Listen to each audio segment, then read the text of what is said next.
Hi everyone, welcome to Basics of Guitar, lesson number 2. In this lesson, we'll be learning your first couple of chords, as well as your first strumming pattern. What you're going to need for this tutorial is a guitar that's in tune, and if you're not sure about that, check the link in the description for lesson number 1 in this series on how to tune. You're also going to need a plectrum, and if you've not got any of these yet, there will also be a link in the description for my recommended picks. And it would also be great if you knew the string names off by heart, because I'll be referencing those. That's also in lesson number 1. Strumming is best done on a steel string acoustic guitar like this.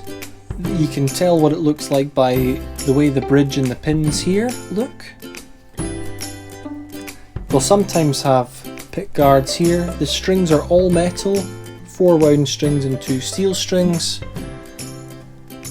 And the headstock tend to look like this, with tuning pegs out to the sides. But if you've got a nylon string guitar, classical guitar, that looks more like this, with a bridge and the strings with the knot tied in them, and a headstock that looks more like this, that's fine, but just be aware that this kind of guitar doesn't sound the same as this guitar, and you may find that the bright and sparkly sound of the steel string guitar is more what you want to hear when it comes to strumming, but both are fine. Just before we begin, the other thing I want to talk about is the names of the fingers, just in case you don't already know, otherwise you can skip on. We have your index finger, your middle finger, your ring finger, and your pinky. I tend not to use numbers for fingers because those of you who play keyboard know that your thumb's your first finger, and on guitar your index is your first finger. So I just tend to go by index, middle, ring, and pinky, and that's a good thing to memorize.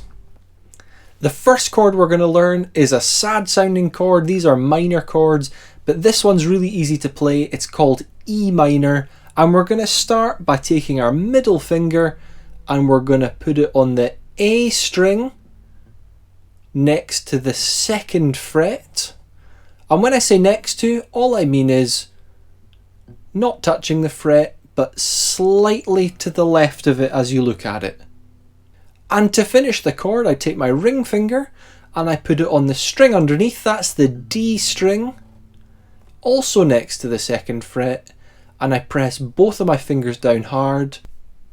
And notice the nice curvature in my fingers here. This prevents me from touching the strings underneath to allow all the strings to ring clearly. So if you're pressing hard enough, your E minor chord should sound something like this.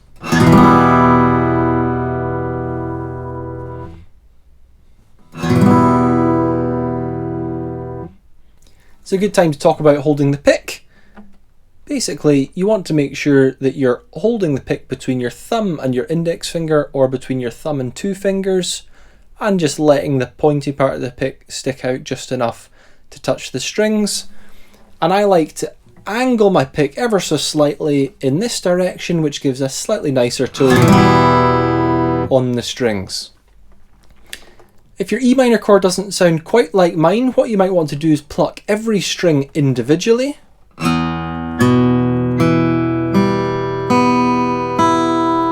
And what you might find is that your E minor maybe sounds something like this.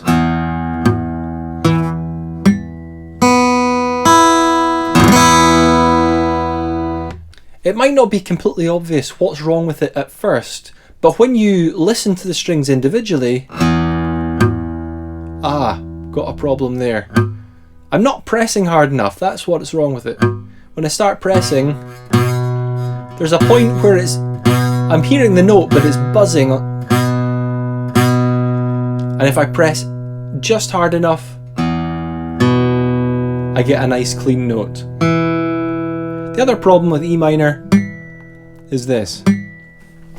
That's because the underside of my ring finger is touching the string underneath, the 3rd string here. And you want to feel for that and just curve your finger slightly more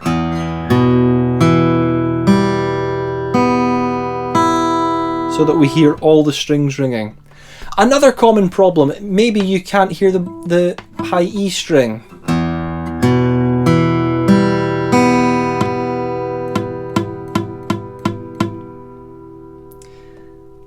That's usually caused with this part of the hand holding the neck like a baseball bat, and instead what we want is to lower the whole hand, the thumb comes down with it, so that there's a gap between here and the strings, and there's no risk of touching anything either.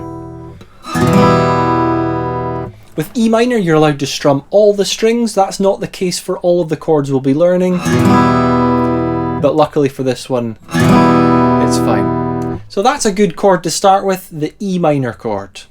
The second chord we're going to learn is A minor, and the best place to start is with the E minor chord, and we're simply going to drop the fingers from here, down one string each, and this is 2/3 of the chord done already. That's middle finger on the D string, ring finger on the G string, both next to the second fret, and to finish the chord, our index finger is going to go on the second string, the B string, next to the first fret. This is what we call A minor, and the only other thing to know about A minor is that we skip the low E string and we start the pick on the A string, and it sounds like that. Again, we're going to check these notes, and you should be able to hear all of those notes clearly. You should be pressing hard. If you're new to the guitar, your fingers are going to hurt for a while, and unfortunately that's just what we all go through. I was there years and years ago. I remember those sore finger days well. But it should really be the fingertip with curved fingers, and the more you play, your fingers will get past that sore stage and the skin on your fingertips will toughen up and it'll no longer be sore. What I'm going to do is ask you to play one of the two chords that we've just learned, and if you're unsure of them, go back in the video and check how to play each of those chords again, because you're going to need to memorize how to play these. Ingrain the shape in your mind and in your fingers. And if you think you need more time to make the shape after I've called them, just pause the video. The first chord I'd like you to find is E minor.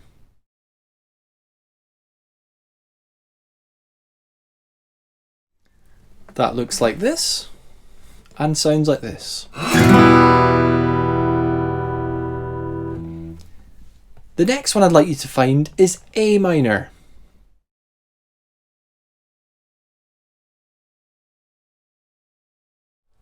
A minor looks like this and sounds like this. Remember to skip that low E string.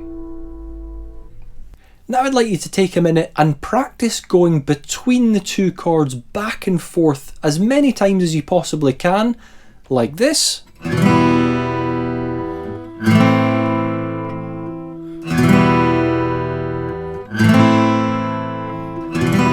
If you can go faster, that's great, but keep the chords accurate and make sure you can hear all the strings.